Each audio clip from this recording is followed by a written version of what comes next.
Since its inception, jazz has always been about innovation, creating new ways of playing and new ways of creating music. And that's just been the spirit of jazz. And I agree with the guitarist John McLaughlin, or McLaughlin, I've heard it both ways. He said he doesn't know of a kind of music that isn't some kind of fusion. And I can't either. But this period in jazz that people call fusion, that started in the late 60s and really got going in the 70s and carried on into the 80s and even into the 90s,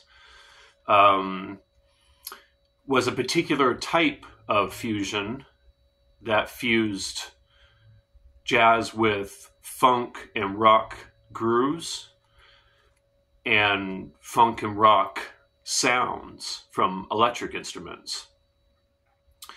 So I don't consider jazz that's been fused with, for instance, Latin music, which some early versions of that happened back in the 40s with Dizzy Gillespie hiring the conga player Chano Pozo.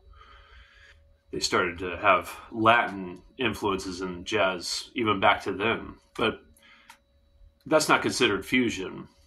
It is a fusion of styles, for sure.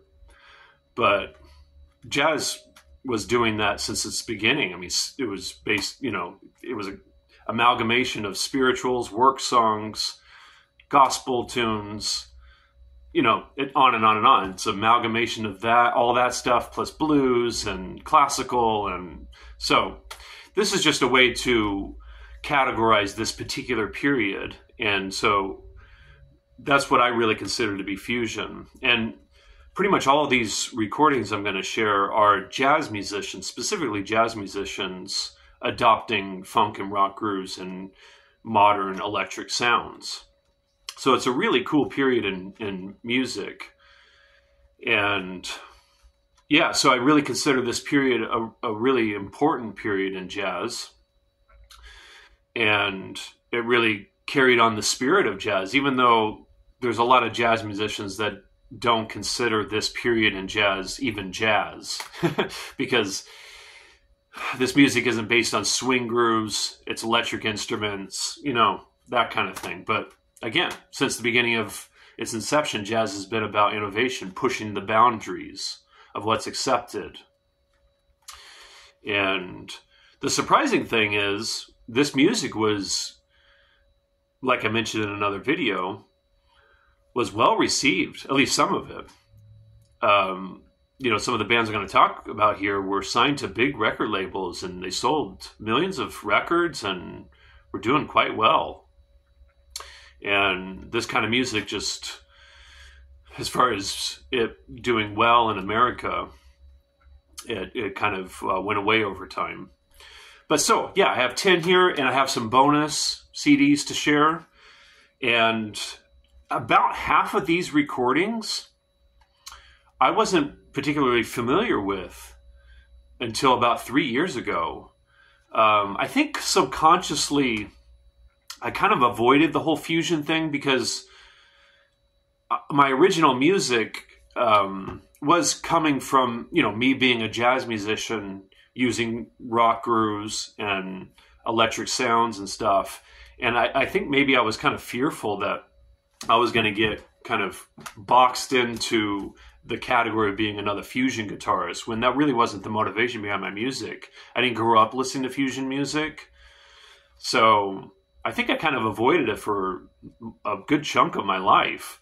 And then I just started to get into it about 3 years ago, getting a lot of these records and really getting into it. And yeah, so it's been really fun.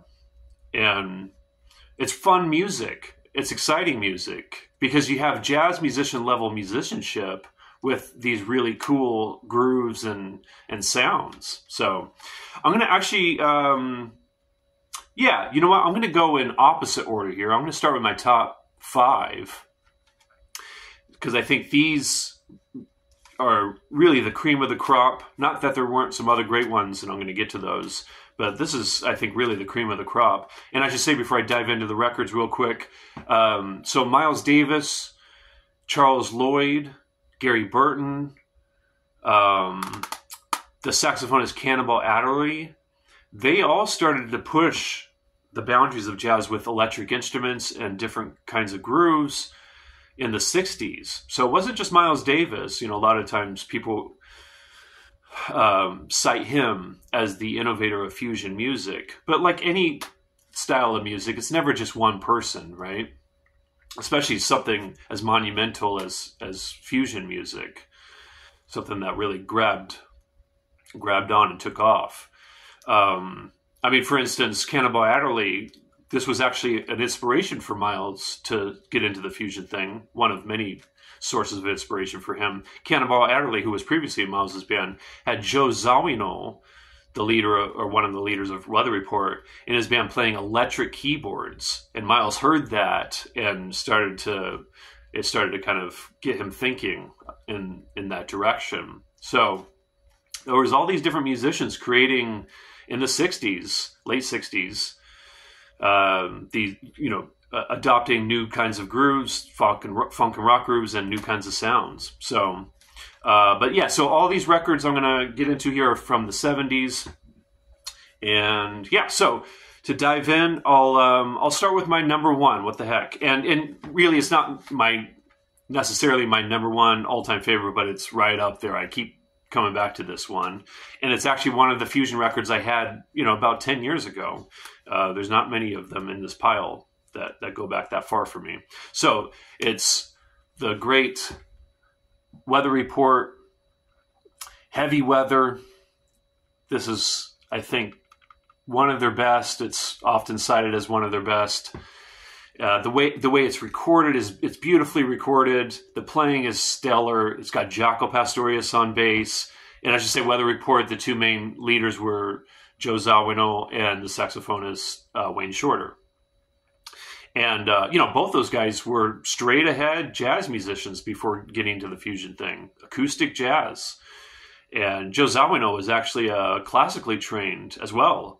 Was a classically trained pianist. And some say he could have been one of the greatest classical pianists of all time had he gone down that route. But he left that behind. He left the straight ahead jazz thing behind to move forward into this innovative type of music. And so Joe was a real artist in that way. And yeah, so Heavy Weather, this is a fantastic record.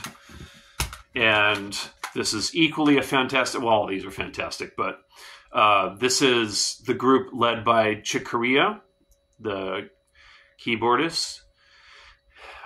His group Return to Forever, Romantic Warrior, another beautifully recorded album. This version is the remastered version. So there's one before this that isn't quite as high quality recording as this. I mean, the remaster really really polishes it up real nicely. So this is a really fantastic record, really fun, very adventurous, goes in all sorts of directions. The compositions are super interesting, and the sounds, and yeah. So this unlike Weather Report, this had the guitar a guitarist in it, and Al Di Meola was the guitar player in this. Really great album. And then this one, man, yeah. Unfortunately, this group just didn't take off because they fell apart because of finances.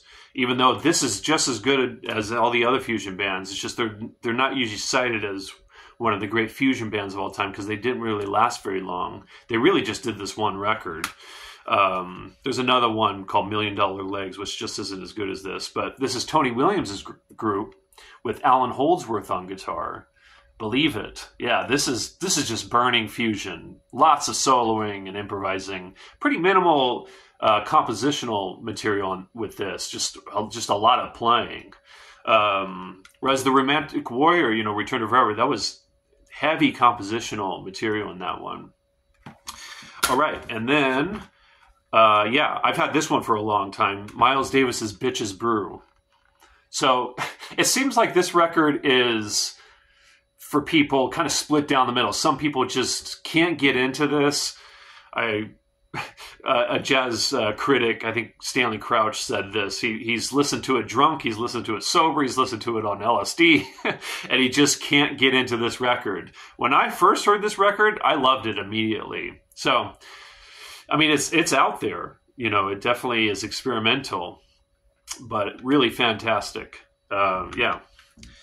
And I mean, that's one of my favorite Miles records. That might be my favorite Miles record, actually. Yeah. And then this is the group. So what's interesting about this group is the guitar player is John McLaughlin. It's his band that he put together. He was in Miles's band. He was happy being there. After a gig one night, Miles goes to John and says, "John, it's time to start your own band." And at the time, John was kind of taken back and blown away by this and wasn't sure what to think of it, because he was thinking, man, I'm living the dream. I'm in your band. I'm good to go. But Miles knew John was ready to move on and start his own group. And once again, a good example of Miles's forward, brilliant thinking. And so that inspired him to start this group, Mahavishnu Orchestra. This is their debut. It's fiery, very high energy, killer, really great. It's kind of a raw recording. The story goes is the first day they went in to record this album, the engineer wasn't quite sure how to record the band because it was just so new. And then they scrapped the first day, and then they went back and recorded it on the second day. So, but I like those kind of recordings that are kind of raw and just kind of, just not quite as polished. I think those are cool. So yeah, that's my top 5. And then the second 5 here, there's some repeat bands and a controversial album in here, as far as some people might not consider it a fusion album, but I love it, and I think it fits pretty well into this category. But yeah, so one of them is Stanley Clarke's album, and this is with Tony Williams on drums, and obviously Stanley Clarke, and Jan Hammer on keyboards. And I'm going to get some hate for this. I'm blanking on the guitar player. He's on one of these records here. Maybe I'll look it up. I'm blanking on the guitar player, but fantastic guitar player. It'll come to me. But yeah, this record. So Stanley Clarke was the bass player in Return to Forever, and this is one of his side projects. And this is killer. Yeah, this is great. And Herbie Hancock's. Actually, you know what? Let me see here. Can I find? Yeah, Bill Connors. That's the guitar player that's on this. Bill Connors. Really great. And then we got Herbie Hancock's Headhunters. Yeah. So this is super funky. Real funky. Herbie Hancock said when he first heard Sly and the Family Stone, he was like, this is the funkiest music I've ever heard in my life. And it really inspired him to create this kind of music. And also before this, he had a group called Wandishi, and it was very experimental, free jazz, experimental, very out there stuff. And the record company was not happy about it because they weren't selling that many records. So that was part of also his inspiration for doing this, just to help keep his career together. Yeah, so this is a fantastic recording. This is considered, a lot of these are considered seminal jazz fusion recordings. So this is the controversial one. Slightly, but Jeff Beck's Blow by Blow. I love this record. There's tons of soloing on it. There's keyboard solos, guitar solos. It just has the vibe of a fusion type album. So I'm going to include it. And I don't have any problem with people not agreeing with this being in the fusion category. But I don't think it's stretching it much to include it. But yeah, and I'm going to talk about another Jeff Beck record that seems to fit very well into this category. But this is I'm sure many of you are familiar with this. If you're not, this is really great, really tasty. And then another Return to Forever album. This is what 3 of the members went on to create that Romantic Warrior album. but it was Al Di Meola on guitar on that album. This is Bill Connors on guitar, so this is Chick Corea, Stanley Clarke, and Lenny White on drums, and yeah, Hymn of the Seventh Galaxy. This is another pretty kind of raw, raunchy recording, but just great. Really cool. And then another Weather Report album, Black Market. You know, this one and Heavy Weather, those are kind of considered, for a lot of people, the cream of the crop of Weather Report. I mean, they got a bunch of great records, but these were really special records. And there's a fusion band, so I'm going to get into my bonuses here, or bonus CDs, recordings, that I actually don't own a recording of. The Brecker brothers. So Michael Brecker and his brother Randy Brecker, they were an important fusion band that they put together in the 70s. And so maybe check out some of their stuff from the 70s. Yeah, really, really great stuff. Let's see here. So this is the Jeff Beck record that a lot of people do consider very much that squarely fits within this genre of music. Jeff Beck's Wired. Yeah, so this has got a bunch of, you know, what were considered fusion musicians on it. Jan Hammer, the keyboardist from Mahavishnu Orchestra, he's on this, and yeah, this is a really cool record. And so the drummer Phil Collins, for those that don't know, you know, the drummer that's considered a pop artist. He was in a prog band called Genesis, and he had this fusion band called Brand X. Unorthodox Behavior is their debut album, and Phil's he's a great drummer, and this was a really cool band. So yeah, this is their debut. This is the best one, I think. I mean, personally, I think this is their best one. I mean, a lot of people agree about that, but yeah. So check out Brand X, and this is a group by the guitar player Larry Coryell. Yeah, this group just didn't have quite the notoriety as some of these other fusion bands, but this was a great group. The 11th House, Larry Coryell and the 11th House, or the 11th House featuring Larry Coryell. And this record, Level 1, this is my favorite of theirs. This is a really cool record. And Larry Coryell is a great guitar player. This whole band is great. Yeah. And then Holdsworth, Alan Holdsworth, was a part of a bunch of different bands in the 70s. And one of them is led by the violinist Jean-Luc Ponty. And this record, Enigmatic Ocean, really cool record. And there's another guitar player on this, so there's two guitars on some of the tracks. Holdsworth, you know. And yeah, so this is really cool. And also, Bill Bruford, the drummer Bill Bruford, had this fusion band, and the record is One of a Kind with Alan Holdsworth on guitar. Yeah, so this is really cool too. Very unique.